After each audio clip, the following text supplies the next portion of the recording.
Making good espresso is as much a science as it is an art.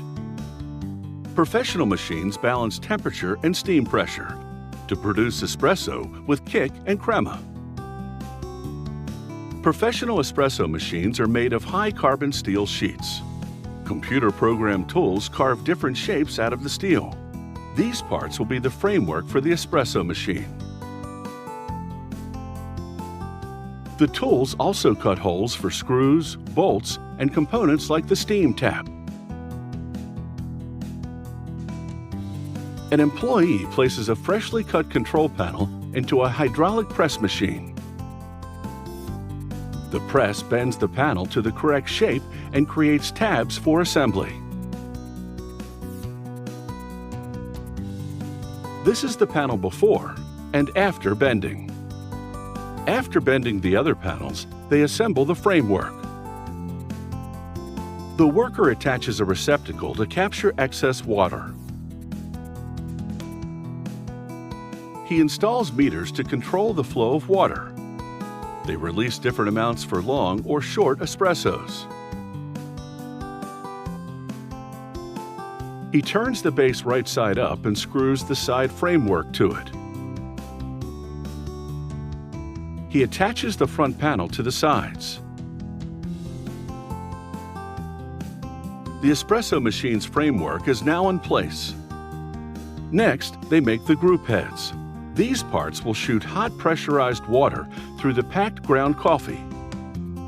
The worker installs valves that will regulate the water flow. The valves also release built-up pressure so that the filter holders can be removed after brewing. The group heads fit into slots in the front of the framework. He secures them with nuts at the back.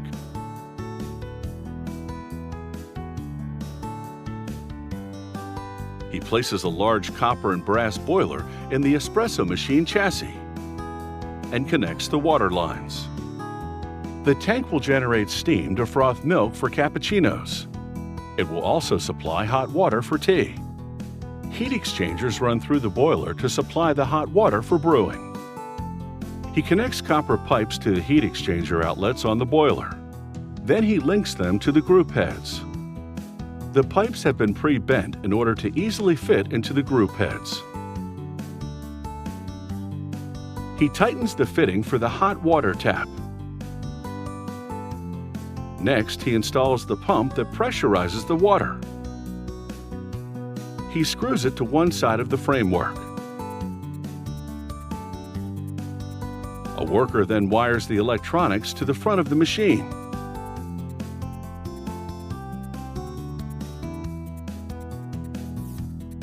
The employee fits the control panel to the front framework. He slips rubber molding around the protruding seam. Then he screws knobs onto the levers. He tucks a heating coil into the upper part of the machine. The top of the machine works as a cup warmer. The espresso stays hot longer when served in heated cups. A worker then encases the steel espresso machine in polycarbonate molded panels. The plastic parts are slightly rounded to make the espresso machine look less boxy.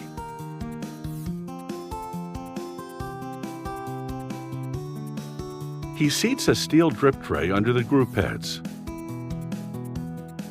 And he places the cup tray over the heating element.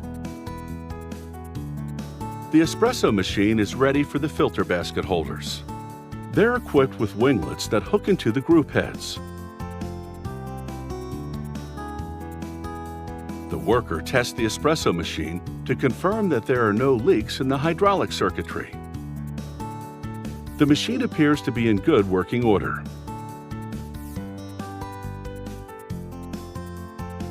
Now it's time for a coffee break.